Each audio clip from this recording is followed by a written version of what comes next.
বিয়ে করতে চাই না সেটা না, অবশ্যই করতে চাই, কিন্তু মানে আমি চাই আসলে যে আমি বিয়ে করতে চাই ভালোবেসে, মানে আমার ভালোবাসাটা হতে হবে।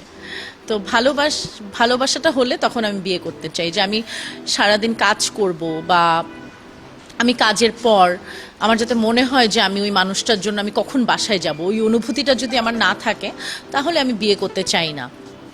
আর বিয়ে হয় নাই এখনো। বিয়ে যদি হয় তাহলে সারা জীবনের জন্য বিয়েটা করতে চাই, মানে ভয় লাগে আসলে আমার। জানি না, এই বিয়ে প্রেম ট্রেমের কথা বললে এখন আমার আবোল তাবোল লাগে, কারণ ভয় লাগে আসলে। সো ভালো মানুষ আসুক জীবনে, অপেক্ষায় আছি ভালো একটা মানুষ আসুক যে আমাকে ভালোবাসবে এবং আমার পরিবারকে ভালোবাসবে, কারণ আমার কোনো ভাই নাই, যে আপনারাই আমার ভাই। তো আসলে তো ভাই নাই, কিন্তু আমার মা বাবা আছে, আমার একটা ছোট বোন আছে। তো আমি চাই আমার পরিবারের যে আসলে একজন ছেলে হিসাবে যে আসবে, যে আমাকে ভালোবাসবে, আমার মা বাবাকে ভালোবাসবে, ওরকম একজন মানুষ যদি আমি পাই, তখন অবশ্যই বিয়ে করব।